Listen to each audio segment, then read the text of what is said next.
নমস্কার। গল্প সঙ্গীত গল্পের আসরে সকল শ্রোতা বন্ধুদের স্বাগত জানাই। গল্প সঙ্গীর আজকের নিবেদন আশাপূর্ণা দেবীর লেখা গল্প উৎসব।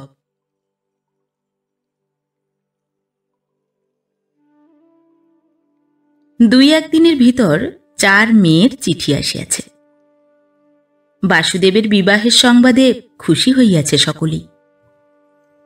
শীতের রৌদ্রে পিঠ দিয়া বসিয়া জয়াবতী ছোট মেয়ে মঞ্জুলির সদ্য আগত দীর্ঘ পত্রখানি পড়িতেছিলেন। মঞ্জুলি লিখিয়াছে, মাগো, এতদিনে তাহলে দাদার বিয়ে হচ্ছে? শুনে পর্যন্ত যে কি আনন্দ হচ্ছে মা, সে বলে বোঝাবার ভাষা নেই। কি করে দাদার সম্মতি আদায় করলে? মেয়ে বুঝি খুব সুন্দরী? পাস টাস করা নাকি?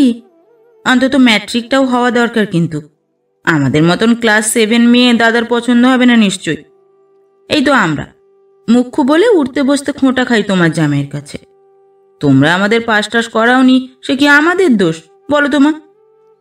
বউ গান জানে, বাজনা? দাদার আবার যে গান বাজনার শখ। বউয়ের নাম কি? লেখনি কেন? যাকে শিগগির তো যাচ্ছি, গিয়ে সব জেনে নেব। বিয়ের বাজার সব হয়ে গেছে নাকি? অন্তত শাড়িগুলো বাপু কিনে ফেলো না, আমরা গেলে পছন্দ করে কেনা হবে। তোমাদের সেকেলে পছন্দে এখনকার মেয়েদের মন ওঠে না। এই তো এবার পুজোয় অত দাম দিয়ে শান্তিপুরের শাড়িখানা দিয়েছ, এই বাজারে 20-22 টাকার কম নয় হয়তো, কিন্তু কি বিশ্রী সেকেলে। কেমন বউ হচ্ছে তা কিন্তু লেখনি। খুব সুন্দর নয় নাকি? দেখো, রং যদি খুব ফর্সা হয়, চকোলেট অথবা ডিপ গ্রিন রঙের বেনারসি কিনলে ভালো হয়। রং ময়লা হলে হেলিওট্রোপ নয় স্কাই ব্লু অথবা ক্রিম কালার। আমরা যাবার আগে যদি বেনারসিখানা কিনে ফেলো, তাই বলে দিলাম। এখানে আমার ছোট ননদ একটা নতুন প্যাটার্নের কঙ্কন গড়িয়েছে, চমৎকার ডিজাইন। যদি বলো নিয়ে যেতে পারি, নাকি কঙ্কন দেবে বাপের বাড়ি থেকে? যা হয় জানিও। টয়লেট জিনিসের কি সাংঘাতিক দামই হয়েছে আজকাল। তোমার জামাই বলছিল 300 টাকার কমে হবে না। নেহাত খেলো দিলে তো চলবে না। এমনই আবল তাবল বকুনিতে পুরো 3টি পাতা ভরাইয়াছে মঞ্জুলি। দাদার বিবাহের সংবাদে খুশি হইয়াছে বোঝা যায়। চিঠি সে লেখে কমই, কিন্তু যখন লেখে এমনই 2-4 পাতা ভর্তি। কিন্তু বেশিরভাগই থাকে তাহার ক্ষুদে ছেলেটির দুরন্তপনার অসংখ্য উদাহরণে ভরা। এ চিঠিতে আবার খোকার কথা লিখিতেই ভুল। মনে মনে হাসিয়া জয়াবতী চিঠিখানা আবার উল্টাইয়া দেখেন, যদি কোনোখানটা পড়িতে বাদ গিয়া থাকে। ছেলেটিকে শীঘ্রই দেখিতে পাইবেন ভাবিয়া ভারী আনন্দ হয়। কেমন দেখিতে হইয়াছে কে জানে। সেই ফুলের মতো সুকুমার শিশুটি নাকি দস্যি ডাকাত, হিটলার, কালাপাহাড় ইত্যাদি আখ্যা পাইয়াছে। সে নাকি সারা দিন কথার খই ফুটাইয়া বেড়ায়। এই দণ্ডেই দেখিবার জন্য প্রাণটা ছটফট করিয়া ওঠে। প্রসবের পর 2 মাসের ছেলে লইয়া চলিয়া গিয়াছে মঞ্জুলি। সেই ছেলে 2 বৎসরের হইল। এতদিনের মধ্যে একবারও আনিতে পারেন নাই জয়াবতী। পাটনা হইতে মেয়ে আনার খরচ আছে বটে, কিন্তু সত্যই এমন কিছু মারাত্মক খরচ নয়। সেবার তো মঞ্জুলি নিজেই লিখিয়াছিল অভিমান করিয়া, সত্যি কিছু আর বিলেতে শ্বশুরবাড়ি হয়নি মা, যে 2 বছর ধরে পড়ে আছি। এখানে সবাই বলে, মা বাপ তো নিয়ে যাবার নামও করে না, এমন লজ্জা করে। আনি আনি করিয়া সেই অবধি আনা হয় নাই। শুধুই যে পয়সা খরচ তাও নয়, সুবিধা অসুবিধার কথা ভাবিতে হয় বিস্তর। ইদানিং শরীরটা ভাঙিয়াছে, ঝক্কি ঝঞ্ঝাটের নামে ভয় করে। কিন্তু মেয়েরা অত বুঝিতে প্রস্তুত নয়। তাহারা ত্রুটি পাইলে বলিতে ছাড়ে না। মনে মায়াও হয়, আহা বেচারা ছেলে মানুষ, মা বাপের জন্য মন কেমন করে বই কি। আর মা বাপ ছাড়া অভিমান করিবে কাহার কাছে? যাক, এতদিনে সব মেয়ে কঠির মন রাখিতে পারিবেন জয়াবতী। মঞ্জুলি তো 2 বৎসর, বড় মেয়ে শেফালিকে 8 বৎসর দেখেন নাই জয়াবতী। আসামের ওদিকে জামাইয়ের কাজ, ছুটি কম, আসা যাওয়ায় পোষায় না। তাছাড়া ঈশ্বর কৃপায় সন্তান সংখ্যা তাহার 2 গণ্ডার উপর ছাপাইয়াছে, আনিবার নামে হৃদকম্প হয়। দীপালি থাকে যশোরে, তাহার বিবাহটাই তেমন ভালো হয় নাই। নেহাত পাড়া গায়ে মোটা ভাত কাপড়ে দিন কাটে বেচারার। অথচ মেয়েদের মধ্যে দীপুই তাহার সব চাইতে সুন্দরী। রূপগুণ কিছু নয়, আসল কথা আপন আপন ভাগ্য। রূপালীর বরের রেলের চাকরি, বদলির কাজ, কাছে পিঠে থাকিলে নিজে হইতেই আসে, মাঝে মাঝে আনিতে হয় না। কাঁচরাপাড়ায় থাকিত যখন, তখন আসিয়া হাজির হইত, খাইয়া বেড়াইয়া সিনেমা থিয়েটার দেখিয়া 2-1 বেলার পরেই চলিয়া যাইত। আনন্দ হয়, তবু তাই কি কম ঝঞ্ঝাট? জামাই, মেয়ে, 4টি নাতি নাতনি শুদ্ধ বিনা নোটিশে আসিয়া পড়িলে কি যে মুশকিল। 2 মাস থাকিলে সংসারের সোজা ব্যবস্থার ভিতর রাখা যায়। 2 দিন থাকিলে তাহাদের যত্ন আত্মি বেশি করিতে হয় বই কি, জামাই সঙ্গে থাকিলে আরই হয়। তাহার উপর আবার যেখানেই যাক, কোলের ছেলে মেয়েগুলি মায়ের ঘাড়ে চাপাইয়া দিয়া যাওয়া, শত কাজের ভিতর সেই দুরন্ত কাঁদুনে নাতি নাতনি সামলানো, এক এক সময় রাগও হইত সত্যি। এখন মন কেমন করে। কাঁচরাপাড়া হইতে বদলি হইবার পর কাটিহার, সোদপুর, 4.5 বছর আর এদিকে আসে নাই রূপালী। এবারে ছেলের বিবাহের উপলক্ষে জেদ ধরিয়াছেন জয়াবতী। বাহিরের কুটুম্ব জড়ো করা হোক না হোক, মেয়ে জামাই নাতি নাতনি সবগুলিকে একত্র করিবেনি। নিজের সুখ সুবিধাই কি সব তাহাদের মুখ চাহিতে হয় নাকি? দেবেন্দ্রনাথ আপত্তি করিয়াছিলেন বিস্তর। বলেন, তোমার এই শরীর খারাপ, ম্যাও ধরে কে? আনবো বললেই হয় না। 70 মুখে ছাই দিয়ে 1-1টির পেছনে 1টি করে রেজিমেন্ট, তারপর সেই জামাই বেটাদের লবাবি কত, এনে তখন পস্তাবে। জয়াবতী ক্রোধে বিরক্তিতে উঠিয়া গিয়াছিলেন। সত্য কথা বলিতে কি, স্বামীর এই নির্মায়িক উক্তিতেই যেন জেদটা চাপিয়াছে বেশি। বেশ, তিনি নিজেই সকল ঝঞ্ঝাট বহিবেন, দেবেন্দ্রনাথের গায়ে আঁচ লাগিতে দিবেন না। সত্যিই কি বিবাহ হইয়া গিয়াছে বলিয়া এতই পর হইয়া গিয়াছে মেয়েরা, যে পিতৃস্নেহ শুদ্ধ লুপ্ত হইয়া গিয়াছে? বাসুর বিবাহে শেফালি, দীপালি, রূপু, মঞ্জু আসিবে না? বিবাহ উৎসব করিবে কি? পরে মেয়েদের মুখ দেখাইবেন কোন লজ্জায়? আর কি কখনো এ ভিটা মারাইতে আসিবে তাহারা? জয়াবতীর ইচ্ছা ছিল মূল্যবান ছেলে বাসুর বিবাহে মোটা কিছু পণ আদায় করিবেন, ইচ্ছা মতো হাত মিলিয়া খরচ করিতে না বাধে। কিন্তু দেবেন্দ্রনাথের এক গুণ, ছেলে বেচিতে পারিবেন না। ছেলে শুদ্ধ বলে, বিবাহের খরচের জন্য যাহাদের অপরের কাছে হাত পাতিতে হয়, বিবাহ করার অধিকার তাহাদের নাই। এত সব বড় বড় কথা জয়াবতী বুঝিতে অক্ষম। কেন, তাহার মেয়েদের বিবাহে কি কেউ দয়া দেখাইয়াছিল? দেবেন্দ্রনাথ নিজেই কি 2-5 হাজার ধরিয়া দেন নাই? মাথার ঘাম পায়ে ফেলা টাকা। তবে পণ নেওয়াকে এক হিসেবে গৌরবজনক বলিয়াই মনে করেন জয়াবতী। আরে বাপু, ছেলের দাম থাকিলেই দর হয়, অখদ্দে পাত্রের জন্য তো কেহ টাকার তোড়া বাড়াইয়া ধরে না। কিন্তু এসব জায়গায় জয়াবতীর হাত নাই। যাক, সসৈন্য কন্যাগুলির যাতায়াতের খরচাই নাকি 500 টাকা লাগিবে। দেবেন্দ্রনাথ বলিয়াছেন, মেয়ের বিয়েতে ফতুর হয়েছি, ছেলের বিয়েতে বাড়ি বাঁধা দিতে পারব না। সাদ আহ্লাদ মাথায় থাক, যেমন তেমন করিয়া কাজ সারা হোক, এই তাহার মনোগত ইচ্ছা।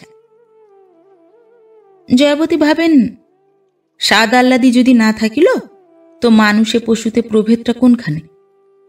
গরু গাধারা তো মেয়ে ছেলের বিবাহে 5 জনকে লইয়া উৎসব করিতে যায় না। লোক লৌকিকতা, কুটুম্ব বন্ধুত্বের সুখ বাঘ ভাল্লুকে অবশ্যই বোঝে না।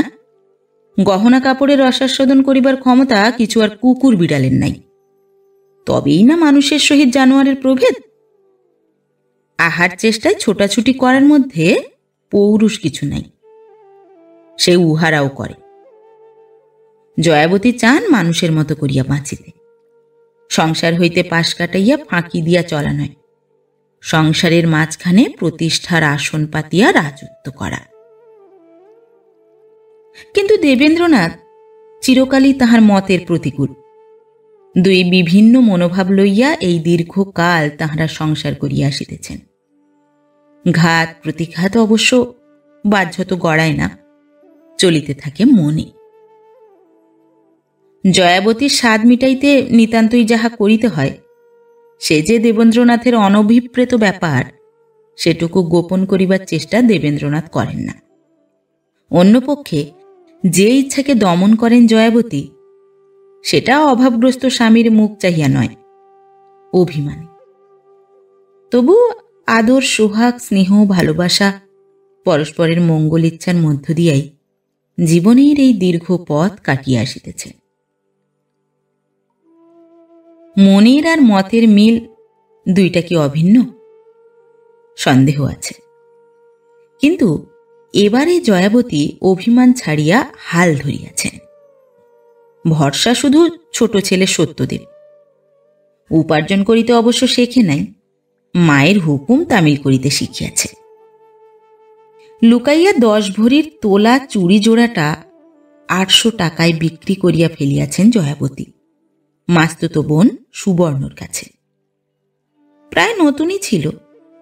নূতন চাকরিতে ঢুকিয়া বাসু গড়াইয়া দিয়াছিল কয়েক মাসের মাহিনা জমাইয়া, মঞ্জুর বিবাহের পর। সে আর কদিন। কিন্তু যাক, তোলা চুড়ির প্রয়োজনই বা কি এত? শাঁখা লোহা অক্ষয় হোক, সেই যথেষ্ট সম্মান লোক সমাজে। অন্তত ঝোঁকের মাথায় এমনই উদারতার হাওয়া বহিতে থাকে মনে। এ টাকাটা রাখিবেন তিনি গোপনে নিজের হাতে, কাহারও কোনো ত্রুটি হইতে দেখিলে খরচ করিবেন। নিমন্ত্রণ পত্রের সঙ্গে অনুরোধ পত্র গিয়াছিল। আজ সকলকে মানি অর্ডার করিতে গেছে সত্যদেব। তাই নিশ্চিন্ত চিত্তে মেয়েদের চিঠি লইয়া রোদে পিঠ দিয়া বসিয়াছেন জয়াবতী। একই কথা লিখিয়াছে সকলে। রূপালী লিখিয়াছে, দাদার বিয়ের ফুল ফুটল তাহলে? শুনে ভয়ানক আনন্দ হল। বিশেষ তো যুগ যুগান্তরের পরে 4টি বোন এক হব বলে। বউ কেমন? নাম কি? কত বড়? ইত্যাদি। দীপালি নিজে লেখে নাই, লিখিয়াছেন তাহার শাশুড়ি। লেখাটা বোধ করি একটি সদ্য শিক্ষার্থী বালকে, কিন্তু ভাষাটা তাহার নিজস্ব। তিনি লিখিয়াছেন, পূবের সূর্যি পশ্চিমে উঠেছে, বিস্মরণ বাপের স্মরণ হয়েছে। বৌমাকে তাই বলছি, পীরের দরজায় সিন্নি মেনেছিলে নাকি বৌমা? অবশেষে বিস্তর প্রতিবন্ধকের ফিরিস্তি দাখিল করিয়া তিনি জানান দিয়াছেন, এত সত্ত্বেও তিনি বধূমাতাকে পাঠাইতে প্রস্তুত, যেহেতু তাহার মতো শাশুড়ি অনেক তপস্যায় মিলে, ইত্যাদি। শেফালি লিখিয়াছে, মা, ঈশ্বর কৃপায় বাসুর সুমতি হইয়াছে জানিয়া সুখী হইলাম।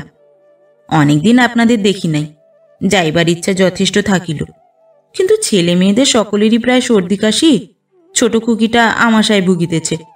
আপনার জামাতার ব্লাড প্রেশার বাড়িয়াছে, আমারও কদিন বাতের ব্যথাটা চাগিয়াছে। এসব না কমিলে যে কিরূপে যাইতে পারিব জানি না। যাই হোক, সতুকে পাঠাইবেন লইয়া যাইতে। জানেনই তো আপনার জামাতার এক তিল অবসর নাই। শেফালি মাকে বলে তুমি, চিঠিতে লেখে আপনি। শেষ পর্যন্ত আসিবে সকলেই, এটা নিশ্চিত। কারণ যাহারা প্রবাসে থাকে তাহারা মুখে কলকাতার অজস্র নিন্দা করে, কিন্তু প্রাণ পড়িয়া থাকে কলিকাতায়। সুযোগ পাইলে সাধ্যপক্ষে আসিতে ছাড়িবে না। সামনের দিনগুলো ঠেলিয়া ফেলিতে ইচ্ছা হয় জয়াবতী। কবে সেই উৎসব আনন্দমুখর দিনগুলি আসিবে? জয়াবতীর আজীবনের স্বাদ পূর্ণ হইবে। মেয়েদের বিবাহে সকল স্বাদ ইচ্ছা বিসর্জন দিয়া শুধু কর্তব্য কর্ম করিয়া আসিয়াছেন। ছেলের বিবাহ দিবেন নিজের স্বাধীনতায়, সৌষ্ঠব সৌন্দর্য বজায় রাখিয়া। কিন্তু বসিয়া বসিয়া দিবা স্বপ্ন দেখিলে চলিবে না, আছে অজস্র কাজ।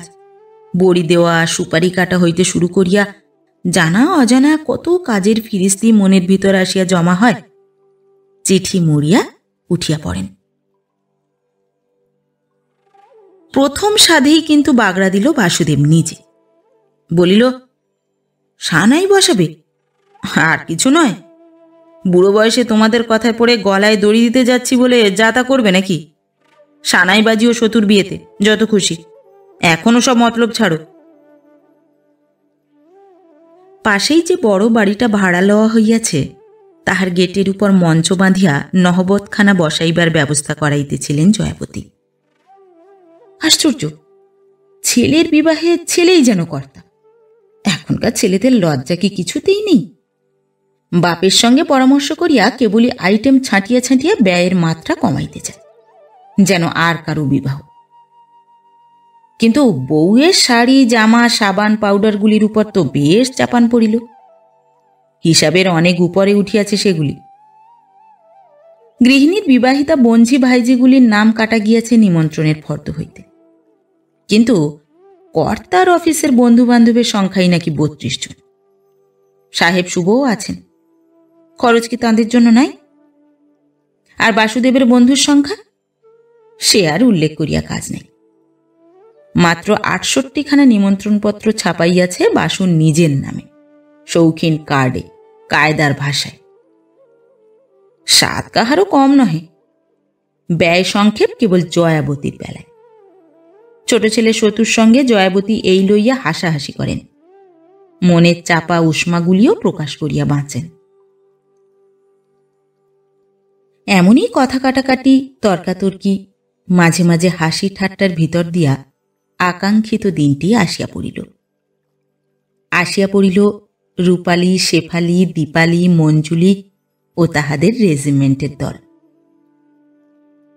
আনন্দে দিশাহারা হইয়া উঠিয়াছেন জয়াবতী। কাকে ছাড়িয়া কাকে দেখিবেন? শেফালির যে মেয়েকে ফ্রক পরা দেখিয়াছিলেন, সে এখন মায়ের মাথা ছাড়াইয়াছে। মেজটিও কম যায় না। শেষের দিকে 3-4টিকে তো তিনি জন্মাইতেই দেখেন নাই। দীপালি বড় মেয়েটিকে রাখিয়া আসিয়াছে।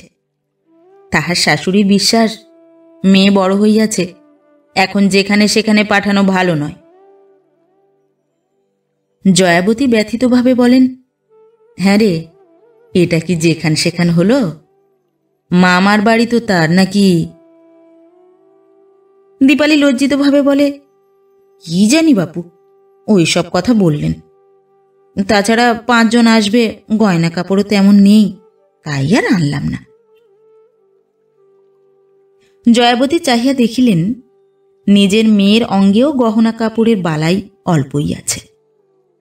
পূজায় যে শান্তিপুরে শাড়িখানি তিনি দিয়াছেন, সেইটুকুই বোধ করি সম্প্রতি সম্ভ্রম রক্ষা করিয়াছে। ব্রোঞ্জের উপর পাতমোড়া গাছ কয়েক চুড়ি হাতে, তাছাড়া কোনোখানে সোনার চিহ্ন মাত্র নাই। তাহারই উল্লেখ করিয়া একসময় চুপি চুপি বলিলেন, কি হলো রে সব? 1500-2000 গয়না তো ছিল তোর। সংসারে টানাটানি, তাছাড়া ছোট ননদটিকে পার করতে এবারে সব গেছে, বিপন্নভাবে উত্তর দেয় দীপালি। চমৎকার! জয়াবতী বিরক্তি গোপন করিতে পারেন না। ননদটি তো তোর পার হলেন, বলি তোমার নিজের মেয়ের বেলায় সর্বস্ব গুছিয়ে ননদের হিললে হলো, আর তখন কে দেখবে? সে ওদের মেয়ে, ওরা বুঝবে, আমি কি করব বলো? জয়াবতী চুপ করিয়া যান, কিন্তু চুপ করিয়া নিশ্চিন্ত থাকিতে পারেন না। নিজের গলার হার, হাতের বালা খুলিয়া মেয়েকে পরাইয়া দেন। বাক্স হইতে 2-1খানা চওড়া পাড়ের শাড়িও বাহির করিয়া দিতে হয়। শীর্ণ পাকশিটে চেহারা হইয়া গিয়াছে দীপালির, যেন কতকালের বুড়ি। কপালের চুলগুলো উঠিয়া প্রকাণ্ড টাক, তাহার উপর সিঁদুর লেপিয়াছে মা ষষ্ঠীর মতো। অত ফ্যাশন ট্যাশন কোথায় গেল দীপালির? ট্রেনের কাপড় ছাড়িয়া খালি গায়ে একখানা তসর শাড়ি পরিয়া ঘুরিয়া বেড়াইতেছে। রূপালী যা বদলায় নেই এক ফোঁটা। আসিবা মাত্রই ছেলে মেয়েগুলি ছাড়িয়া দিয়া গল্পে মশগুল। তাহারা কাঁদুক চেঁচাক, স্নান করুক, আহার করুক, সব বুঝিবে মা। মঞ্জুলি আবার ছেলে লইয়া এমন ব্যস্ত যে কথা কহিতে অবসর নাই। তবু সঙ্গে আনিয়াছে ছেলের বালক বাহনটিকে। শেফালি মাকে প্রণাম করিয়াই চিৎকার শুরু করিয়াছে। আস্তে কথা কহিতে পারেই না সে। ও সতু, ট্রাঙ্ক সুটকেসগুলো একেবারে মুটেকে দিয়ে দোতলায় তুলিয়ে দিতে পারলি না? কে পোকা ছেলে রে! এই নীলিমা, বসলি যে বড়, ছোট খোকার পোশাক টোশাকগুলো বদলে দে। খবরদার, খালি গায়ে রাখবি না, ফট করে ঠান্ডা লেগে যাবে। প্রতিমা, গল্পে জমে যাচ্ছিস? যা, শিগগির রেলের কাপড় চোপড় ছেড়ে সাবান মেখে আয়। চেহারা যা হয়েছে! মা, খুব খানিকটা গরম জল চাই, সবাই স্নান করবে। এই মন্টু বিন্টু, এসেই লাট্টু ঘোরাচ্ছিস? তোদের নিয়ে কি করবো রে? পকেটে করে লাট্টু এনেছিস? বদ্ধ পাগল নাকি? তা যা, দাদুর টাকের উপর ঘোরাগে যা লাট্টু। স্যান্ডো গুন্ডা কোথায় গেল? নিশ্চয়ই বাইরে গেছে।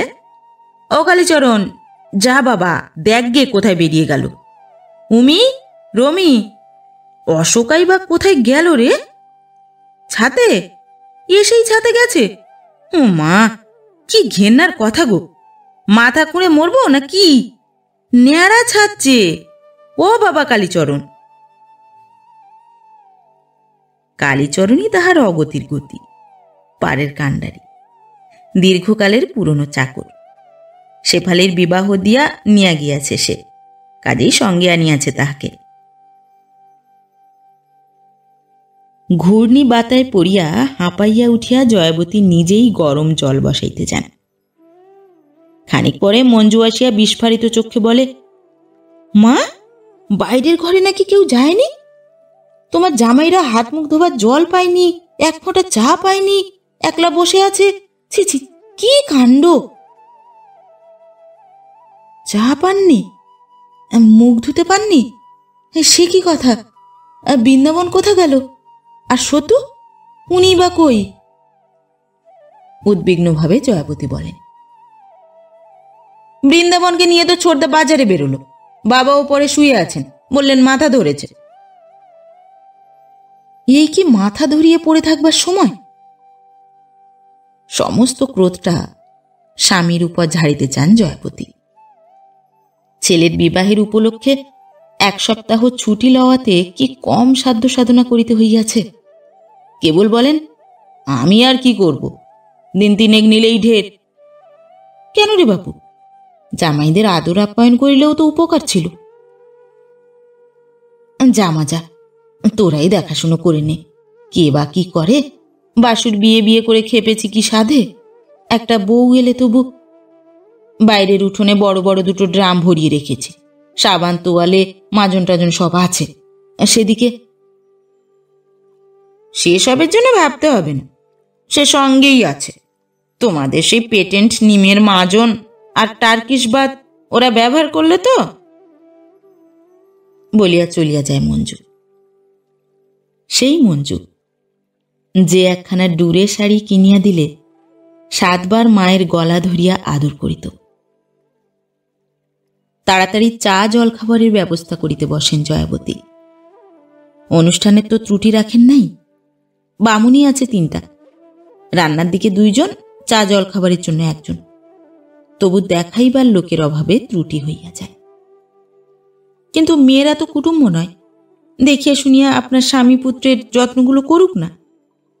দীপালি ওরই মধ্যে গেরস্থালি, তাছাড়া তাহার কোলের ছেলে তেমন শিশু নয়, তাই তাহাকে খোঁজ করেন জয়াবতী কাজের সাহায্যের জন্য। ইরা, তোর মাকে ডেকে দে তো। মা, মা আহ্নিক করছে। আহ্নিক করছে? সে আবার কবে ধরল? অনেক দিন। জানো দিদিমা, 3 ঘন্টা 4 ঘন্টা পুজো করে মা। কেমন স্তব করে! মার মন্তর হয়েছে কিনা? জয়াবতী অবাক হইয়া যান। দীক্ষা লইয়াছে দীপু, তাহার যে এখনো হয় নাই। ইতিমধ্যে সেজ জামাই অসীম আসিয়া হাজির। স্নান সারা হইয়াছে। ধোপদস্ত সদ্য পাট ভাঙা সাদা পায়জামার উপর হাফ শার্ট ও সোয়েটার চাপাইয়া চটি ফটফট করিতে করিতে সোজাসুজি অন্দরে আসিয়াছে। হাসিয়া বলে, মা, আমরা রাগ করে চলে যাচ্ছি।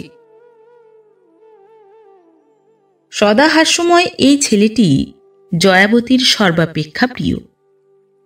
পরের ছেলে বলিয়া সমীহ করিতে হয় না উহার স্বাভাবিক গুণে। তাহার হাস্যোজ্জ্বল মুখের পানে চাহিয়া হাসিয়া কহিলেন, কেন বাবা, রাগ কিসের? বারে, বিয়ে বাড়িতে নেমন্তন্ন খেতে এলাম, আমরা চাও পাচ্ছি না যে। কই মেঠাই মন্ডা কোথায়? কি আছে বার করুন, ভীষণ খিদে পাচ্ছে। জয়াবতী ব্যস্তভাবে ঠাকুরের সাহায্যে রাশিকৃত খাবার ও চা আনিয়া হাজির করেন। কই শ্যালারা কোথায় গেল? একলা খাবো নাকি? মা, বাসুদা বুঝি বিয়ে বাড়ি থেকে পালিয়েছে? পালায়নি। ঢোক গিলিয়া জয়াবতী ছেলের দোষ সামলাইয়া বলেন, ও বাড়িতে রয়েছে। বললে, বাড়িটা আগলানো দরকার তো, দিনকাল ভালো নয়, আসবে, নিয়ম কর্মর সময় আসবে।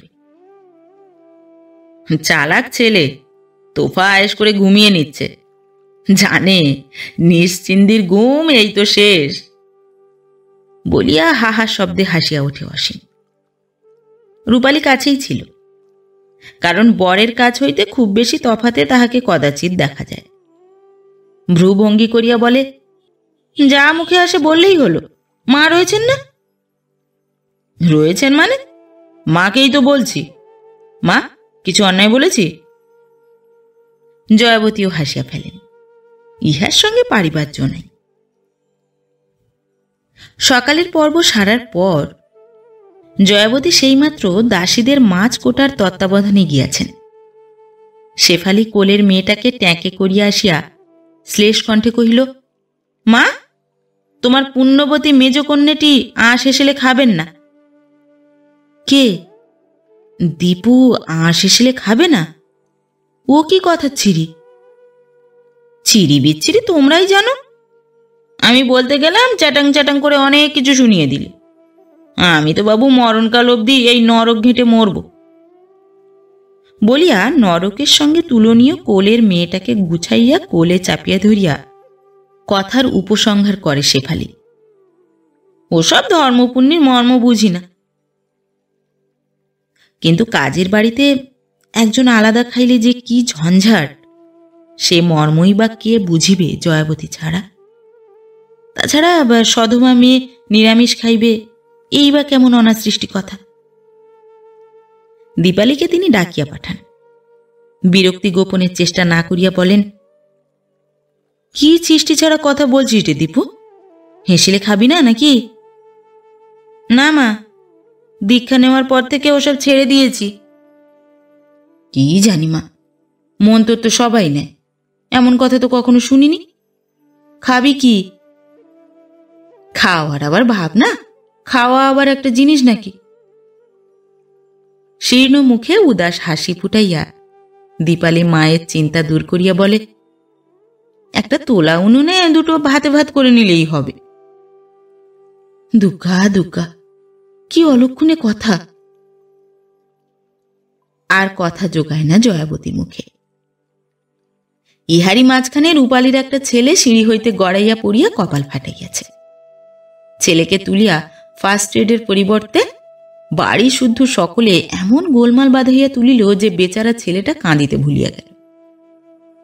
রূপালী তখন বঞ্ঝীদের খোসামত করিয়া গান শুনিতে বসিয়াছে।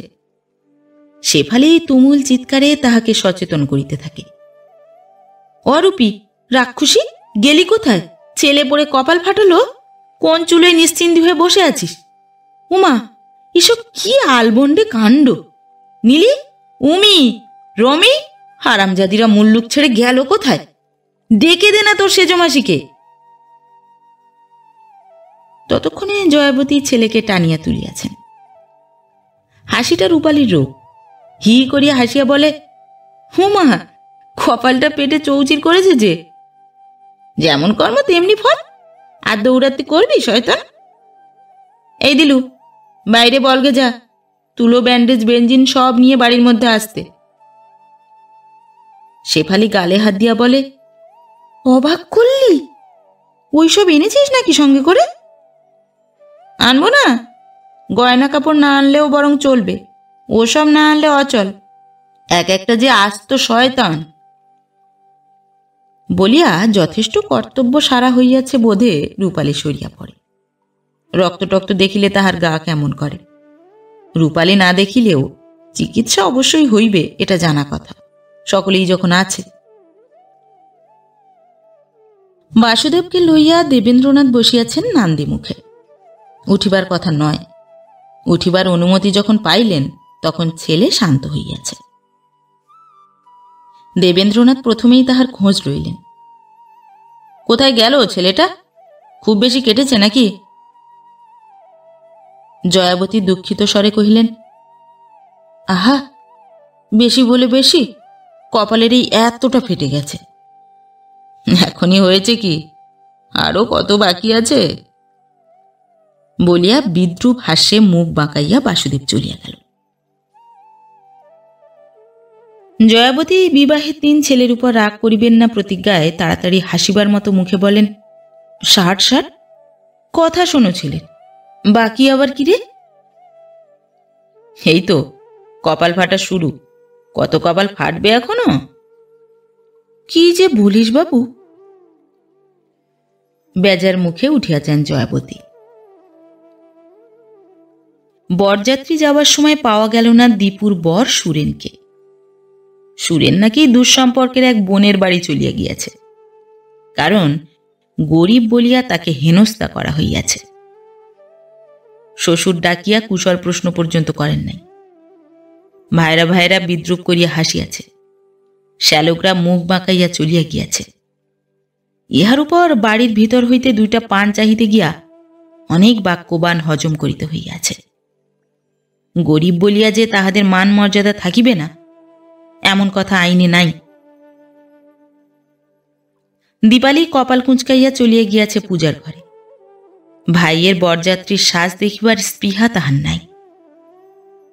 জন্ম মৃত্যু বিবাহ কাহারও জন্য আটক থাকে না, সুরেন তো তুচ্ছ কথা। বর যথাসময়ই বাহির হইয়া যায়, কিন্তু পরে জয়াবতী খোঁজ করেন কে কি হেনস্থা করিয়াছে তাহার জামাতাকে। শেফালি তাচ্ছিল্য ভারে ঠোঁট উল্টাইয়া বলে, এমন কিছু বলা হয়নি যাতে মানের কানা খসে যায়। নীলি মিনিটে মিনিটে মুঠো মুঠো পান নিয়ে যাচ্ছিল, জিজ্ঞেস করতে বললে মেজো মেশোমশাই চাইছেন। উনি রোজ 100-200 পান খেতে পারেন। আমার বাবু অসহ্য হলো, বলেছি তা নইলে আর অমন দারিদ্রির দশা, পেটে ভাত জোটে না, 200 পানের খরচ, এতেই একেবারে। ইরা ফোঁস করিয়া বলিয়া উঠিল, আর বললেন না যে মার গয়না বেচে বাবা পান খেয়েছেন? বলেছি তো বলেছি, তোর বাবার কানে ধরে তো বলতে যায়নি। তুমিও বাবা কম শয়তান মেয়ে নাও, এইটুকু মেয়ের পেটে এত, তখনই টুক করে গিয়ে বাবাকে লাগানো কেন? আমার বাবাকে যা ইচ্ছে বলবেন কেন? আপনারা বড় লোক বলেই না। 13 বছরের ইরা পাকা গৃহিণীদের মতো চোখে অঞ্চল চাপা দেয়। জয়াবতী কাহাকে ফেলিয়া কাহার মন রাখিবেন, তবু এক্ষেত্রে শেফালিকেই তিরস্কার করা দরকার। তাই বলিলেন, কেন বাবু বলতে গেলি? জামাই মানুষ, 2 দিনের জন্য কত সাধ্যি সাধনায় আনতে হয়েছে। পান খাক চা খাক, বলবার দরকার কি? এখন বাড়ির বেটা ছেলেরা সব বেরিয়ে গেল, কে তাকে খোঁজ করতে যায়? গিন্নি বান্নি বয়স হলো, বুঝে সুঝে কথা কইতে শিখলি না? শেফালি কিছুমাত্র না দমিয়া সমান অবহেলার সুরে কহিল, আমি বাবা অত বোঝাবুঝির ধার ধারি না। হক কথা বলবো, বাপকে করি না ডর। মান যাদের নেই তারাই অহরহ গেল গেল মান গেল বলে তটস্থ। এই যে বউকে 2 গাছা গিলটির চুড়ি হাতে দিয়ে রেখে দিয়েছে, শীতকালে ছেলেপুলের গায়ে একটা ভালো গরম জামা নেই, এতে মানের হানি হয় না? আমি বাবা অসহ্য সইতে পারি না, এতে তুমি আমায় যাই বল। আসল কথা, নিজের বর আসিতে পারে নাই বলিয়া অপর জামাইদের জামাই আদর দেখিয়া গা জ্বলিয়া যাইতেছিল শেফালি। দীপালি বোধ করি এইমাত্র সন্ধ্যান্নিক সারিয়া পিছনে আসিয়া দাঁড়াইয়াছিল। বচসা বাঁধিতে দেরি হইল না। দেখা গেল কণ্ঠী পড়িতে শিখিয়াছে বলিয়া রসনায় বিষ ছড়াইতে কিছু কম শিখিয়াছে দীপালি এমন নয়। জয়াবতী থামাইবার চেষ্টায় কাঁদো কাঁদো হইয়া নিজেই থামিয়া গেলেন। রূপালী ব্যাপারটাকে হালকা করিয়া ফেলিবার চেষ্টায় বার কয়েক, মরেছে রে, ছেলেবেলা মতো ঝগড়া করে মরছে দুটোতে।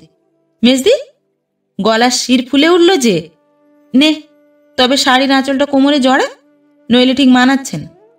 বর্দি, তোমার রণরঙ্গিনী মূর্তি দেখে খোকা ভয় পাচ্ছে, ইত্যাদি আবল তাবল বকার পর ব্যাপার সিরিয়াস দেখিয়া সরিয়া পড়িল।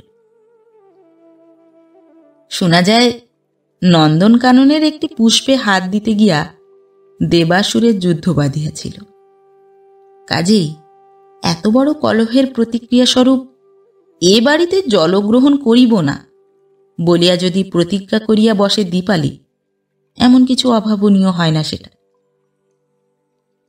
অতঃপর বরকনে আসিবার আগেই সকালবেলা সুরেন দীপালিদের লইয়া যশোরে চলিয়া গেল। শেফালি বৈকালের ট্রেনে আসাম রওনা হইল কালীচরণ ও প্রায় বালক একটি ভাগিনীয়র ভরসায়। মঞ্জু এত কথা কিছুই জানিত না। তাহার ছেলের গা গরম হইয়াছে, তাই মাথায় জলপট্টি দিয়া বাতাস দিতেছিল এবং মাথা শিওরে বসিয়া চোখের জল মুছিতেছিল। ছেলের অসুখ করিলে তাহার পৃথিবীটাই বিষ মনে হয়। তার দাদার বিয়ে আর বর কোণে, বর পর্যন্ত কাছে নাই। এবাড়ির রান্না গলা দিয়ে নামানো শক্ত বলিয়া সে নাকি হোটেলে গিয়াছে চপ কাটলেট খাইতে। এই ফাঁকে ছেলের জ্বর 102 ডিগ্রি উঠিয়া বসিয়াছে। কাঁদিতে কাঁদিতে মঞ্জু সুটকেস গুছাইতে থাকে। গোলমালের বাড়িতে এই ছেলে লইয়া থাকিলে যে বাঁচানো কঠিন হইবে এ বিষয়ে নিঃসন্দেহ। বিয়ে বাড়ির আমোদ মাথায় থাকতার, ছেলে লইয়া সরিয়া পড়িতে পারিলে বাঁচে। বাসু বাড়ির বাহিরে প্যান্ডেলের ভিতর বউ লইয়া গিয়া বসাইয়াছে 68 জন বন্ধুর সহিত ইন্ট্রোডিউস করিয়া দিতে। হাজার বাতির তেজে বিদ্যুৎ বাতি জ্বলিতেছে। বউ হাসিয়া হাসিয়া 2-4টি কথায় সকলকেই পরিতুষ্ট করিতেছে। এ দৃশ্যে যে দেবেন্দ্রনাথের অপমান করা হইল কেন কে জানে। তিনি বিয়ে বাড়ি হইতে চলিয়া আসিয়া অন্দরে আশ্রয় লইলেন। সারাদিনের রুদ্ধ বেদনার ভারে অবসন্ন চিত্তে জয়াবতী নির্জনের আশায় 3 তলার এই ছোট ঘরখানিতে বিশ্রাম লইতে আসিয়াছিলেন। দেখিলেন মা দূরে বসিয়া গম্ভীর মুখে সিগারেট টানিতেছেন দেবেন্দ্রনাথ। স্বামীর কাছে বসিয়া পড়িয়া হঠাৎ কাঁদিয়া ফেলেন জয়াবতী। মেয়েগুলোর কীর্তি দেখলে? আমি ঢের দেখেছি, তুমিই দেখো। জয়াবতী নিজের মর্মোচ্ছ্বাসেই বলিতে থাকেন, আজকের দিনটা অন্তত থেকে যা। এই কাজের বাড়ি 500 লোক এসেছে, সকলেই মেয়েদের কথা জিজ্ঞেস করছে, আমি যে কি জবাব দিই। কেন, আরো 7 করো। মেয়ে আনবো, জামাই আনবো, ঘটা করে ছেলের বিয়ে দেব বলে পয়সাকে পয়সা জ্ঞান না করে টাকার বৃষ্টি করা হলো। অনুষ্ঠানের ত্রুটি তো হয়নি কিছু, মিটেছে তো স্বাদ, শিক্ষা হয়েছে না আরো চাই? জয়াবতী ধীরে ধীরে উঠিয়া যান। 3 তলার সিঁড়ি বাহিয়া 4 তলার ছাদে উঠিতে গিয়া একবার দাঁড়াইয়া যান সিঁড়ির সামনের ঘরটায়। মেঝের ঢালা বিছানায় রূপালীর ছেলে মেয়েরা ঘুমাইতেছে। একখানা বড় লেপের তলায় 5টি ডিবি, 5টি মনুষ্য শাবকের আভাস দিতেছে মাত্র, আর কিছু দেখা যায় না। শীতের রাতে এমনই ঢিবি হইয়া ঘুমাইত শেফালি, দীপালি, রূপালী, বাসু, সতু একখানা বড় লেপের তলায়। নক্ষত্রখচিত নীল আকাশের পানে সুদূর প্রসারিত দৃষ্টি মেলিয়া ভাবেন জয়াবতী, কেন এমন হয়? একটি গাছের 5টি ফল তো বিভিন্ন আস্বাদের হয় না। শুধু মানুষই বা কেন এক গর্ভে আশ্রয় লইয়া, একই মাটিতে ভূমিষ্ঠ হইয়া, একই প্রাণরসে সঞ্জীবিত হইয়া এমন পরস্পর বিরোধী মনোবৃত্তি লইয়া গড়িয়া ওঠে? ছেলেদের মধ্যে একজন চাকরটিকে পর্যন্ত উঁচু কথা বলে না, আর অপরজন বিশ্ব ব্রহ্মাণ্ডের উপর ছুরি সানাইয়াই আছে। মেয়েরা কেহ হিন্দুয়ানির নাম শুনিলে নাক মাকায়, কেহ গোবর ও গঙ্গা জলের সাহায্যে সর্বদা সুচিতা বাঁচাইয়া চলিতে চায়। কাহারও গহনার বাক্স খোলা পড়িয়া থাকে, কেহ মাখা সাবানখানা লইয়া চাবির ভিতর তোলে।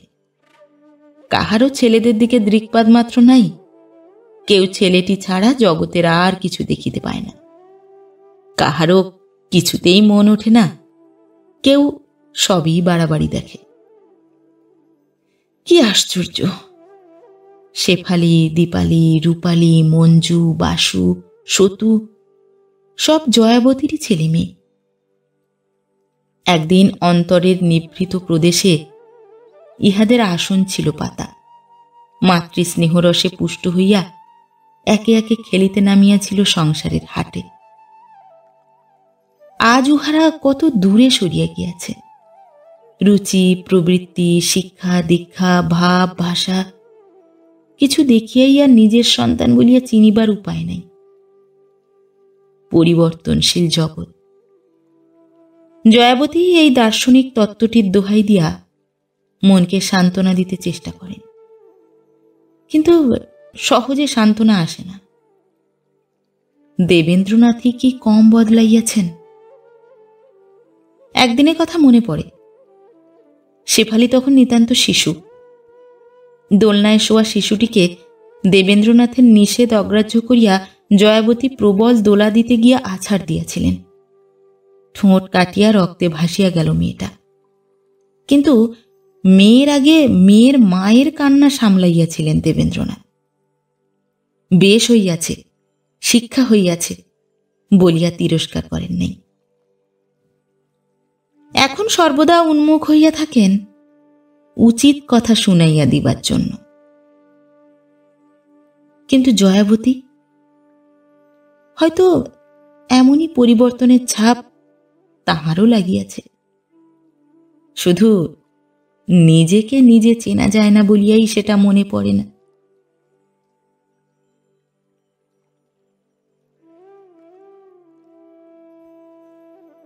নমস্কার।